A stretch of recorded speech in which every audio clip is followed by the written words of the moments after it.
It must be pretty sweet to be a part of WWE, the place where wrestlers become superstars and some end up becoming genuine celebrities in their own right. But just one false move and it's game over. Wrestling history is littered with men and women who once reached the top of the mountain only to fall all the way back down. In today's list, we're looking at 10 superstars who were buried by the management thanks to their own actions. Before we start today's video, if you like this kind of content, a thumbs up and a subscribe would be much appreciated. The Ultimate Warrior nearly had it all in the late 80s and early 90s as the WWF set him up to be Hulk Hogan's successor at the top of the company. His unique persona captivated the fans and they were ready to accept him as their new superhero. At WrestleMania 6 in 1990, the Ultimate Warrior beat Hulk Hogan, becoming both the WWF and the Intercontinental Champion, and it seemed as though the torch had been passed. However, things were not so good behind the scenes. A month before SummerSlam in 1991, Warrior started to feel undervalued. He sent a letter to Vince McMahon outlining a series of demands. These included a request for an additional $500,000, an amount that he said would put him on par with Hogan. And if McMahon didn't agree to the terms, then he simply wouldn't show up for SummerSlam.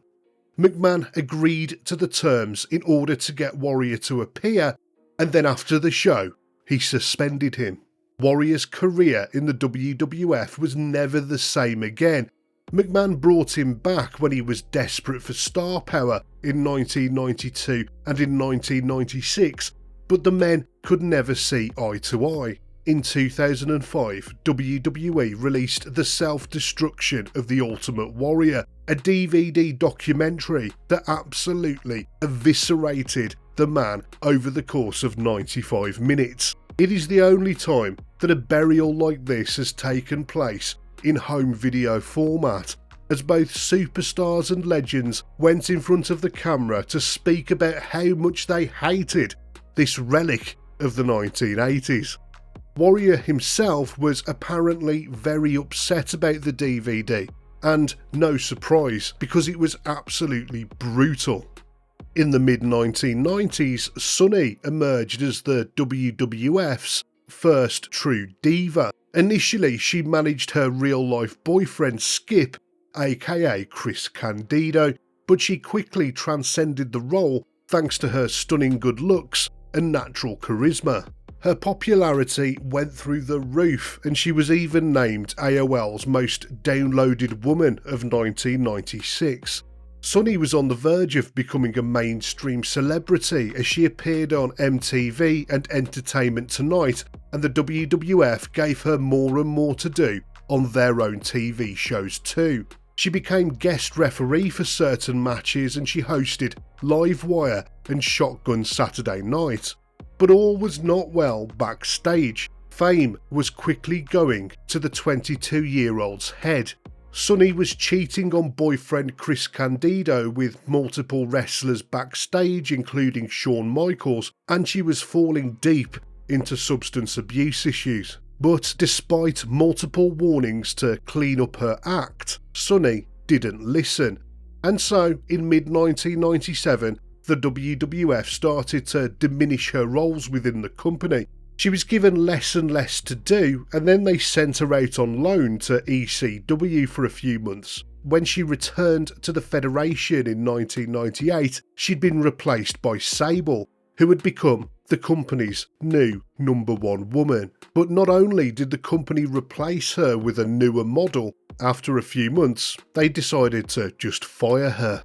Triple H was steadily climbing the ranks of the WWF in the mid-1990s, and more importantly, he was part of the infamous Kliq backstage. The Kliq was a real-life backstage gang of troublemakers, including Shawn Michaels, Kevin Nash, Scott Hall, Sean Waltman, and Triple H himself. The The Kliq were known for influencing Vince McMahon and dominating backstage politics. That was until Nash and Hall decided to leave the WWF to sign with WCW. A match at Madison Square Garden would be the last time the men would ever be together, and so they decided to break character and have a big group hug. This act came to be known as the Curtain Call, and it annoyed a lot of the other wrestlers backstage as it supposedly exposed the scripted nature of wrestling because some of the guys were heels and some of the guys were babyfaces. As a result of the Curtain Call, Vince McMahon felt that someone had to be punished. McMahon couldn't punish Hall or Nash as they were off to WCW, and Sean Waltman wasn't involved in the Curtain Call, so he couldn't take the blame either. Shawn Michaels was the WWF champion and McMahon's golden child, so he got away scot-free too, and so it fell to Triple H to bend over, so to speak. He was expected to win the King of the Ring tournament that year and receive a hefty push, but both of those were swiftly cancelled. His promising career took a massive step backwards, for a few months anyway. Before long, the whole Curtain Call incident was forgotten and Triple H got back on the road to becoming the King of Kings. Mr. Kennedy emerged as a standout talent with a unique blend of charisma and in-ring ability back in 2005. To begin with, people really were talking about him as the future of the business, with expectations of him becoming the company's #1 heel. That idea was cemented further when he won the Money in the Bank briefcase at WrestleMania 23, and it seemed only a matter of time before he cashed in to become the WWE champion. Kennedy's downfall began with a series of setbacks, both personally and professionally. His career was marred by injuries to start with, and that slowed his momentum right down. However, the critical point came in 2007 when Kennedy was suspended as part of WWE's Signature Pharmacy scandal, which implicated him in the purchase of performance-enhancing drugs. And so Kennedy's last high-profile feud was with Shawn Michaels, and then it was all downhill from there as WWE buried him in the mid-card, where he was forced to wrestle the likes of Snitsky and Mike Knox. The final nail in the coffin came when Randy Orton complained to WWE management that Kennedy was reckless in the ring. Apparently, Kennedy did a belly-to-back suplex on Orton, but something went wrong, with Orton claiming that he landed badly on his neck. According to Kennedy himself, Orton then got John Cena to complain about him too, and so Vince McMahon eventually decided to just fire him. In 2004, WWE introduced the $1 million Tough Enough competition for a chance to become a WWE superstar with $1 million contract. There was a lot of excitement around one of the competitors named Daniel Puder. Puder had an MMA background and was fairly charismatic, and he stood out amongst the crowd. On an episode of SmackDown in November, Kurt Angle issued an open challenge to the cast of Tough Enough to try and take him down. Puder was one of the guys that answered that call. The segment was totally unscripted. The belief was that Angle would be easily able to dispatch the Tough Enough contestants without even breaking a sweat. As the men grappled, backstage everyone realised that Angle was in trouble and the referee was instructed to end the match as quickly as possible.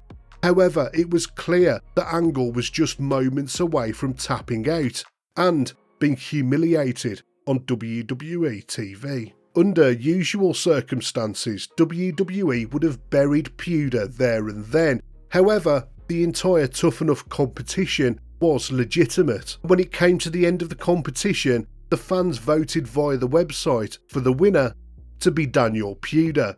Puder would go on to face backstage resentment following the incident with Kurt Angle, and apparently he had an attitude problem, and so his only significant moment on the roster was in the Royal Rumble, where he got his ass handed to him by various veterans during the match. And then WWE released him, clearly showing that winning Tough Enough means absolutely nothing. Jeff Jarrett was known in the WWF for his annoying country singer gimmick and for being a solid mid-card heel back in the mid-90s. However, Jeff Jarrett's career trajectory took a dramatic turn in 1999. His contract with the WWF had expired, and Jarrett was slated to lose the Intercontinental title to China at the No Mercy pay-per-view. So Jarrett decided to hold Vince McMahon up for more money in order to perform.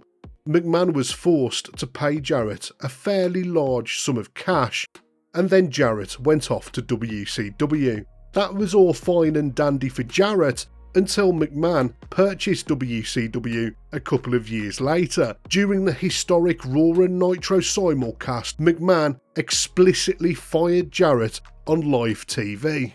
Capital G, double O, double N, double E. Gone. Burying him in front of millions of people worldwide.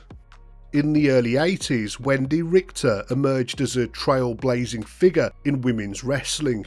She played a pivotal role in the WWF's Rock and Wrestling Connection, a period that saw wrestling mix with mainstream pop culture, and she was often seen side by side with Cyndi Lauper. Her most famous feud was with the fabulous Moolah, and she got a huge victory over her in 1984 in a match broadcast on MTV. However, things quickly changed for Richter in 1985. She made it clear that she wasn't being paid what she was worth, especially in comparison to the men on the roster. Tensions rose between Richter and the WWF management.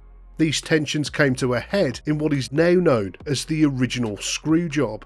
She lost her championship in a match against a masked wrestler called the Spider, who was later revealed to be the fabulous Moolah. The referee counted to 3, despite Richter kicking out at 1. After losing the title, Richter's career in the WWF rapidly declined. She left the company shortly after the incident, and so the woman who was tipped to be the female version of Hulk Hogan was erased from WWE history for almost 3 decades. Terry Taylor's wrestling career was doing pretty well before he joined the WWF. He'd found success in various regional promotions and gained recognition as a talented mid-carder with real potential, and everyone thought that the WWF would turn him into a real superstar. However, nobody could have predicted the gimmick that Vince McMahon was about to slap on him. The Red Rooster involved Taylor sporting a red streak in his hair and mimicking the movements and sounds of a rooster. It was possibly the worst gimmick in the history of the business. Allegedly, Taylor was given the gimmick because he was seen as a stooge, also known as someone with a big mouth around management backstage. The gimmick of the Red Rooster became a defining and limiting aspect of Taylor's career in the WWF, and he never managed to overcome it. If anyone proved that Vince McMahon is a cruel, vindictive individual, then it's Zack Ryder. Ryder joined WWE in 2007 and found some success in a tag team with Curt Hawkins before he began floundering around the lower mid-card for a couple of years. It looked like Ryder was never going to be able to get above the lower mid-card.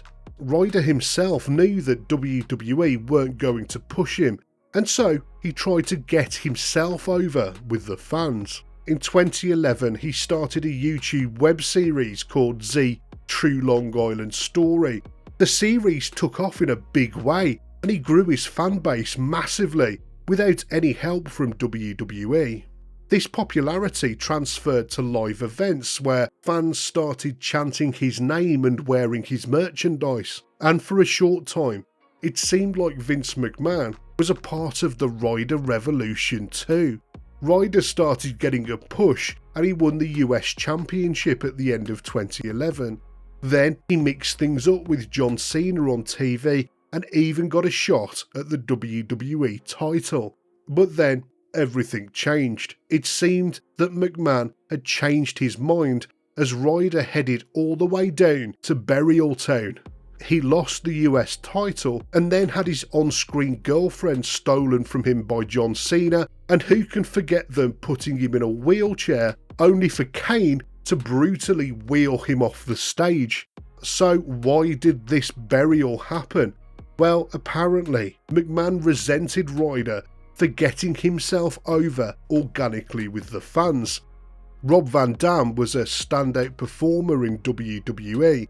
He gained significant acclaim in ECW before making a huge impact in WWE amongst the fans, who loved his easygoing charm and high-flying moveset. His popularity peaked in 2006 when he became both the WWE and ECW World Heavyweight Champion at the same time. WWE had recently revived the ECW brand, and Van Dam was going to be the star player. But it was just a matter of days after beating John Cena at One Night Stand in 2006 that he and Sabu were arrested for possession of marijuana. This came at a time when WWE was under scrutiny regarding the conduct of their wrestlers, and so they took swift action when it came to burying RVD.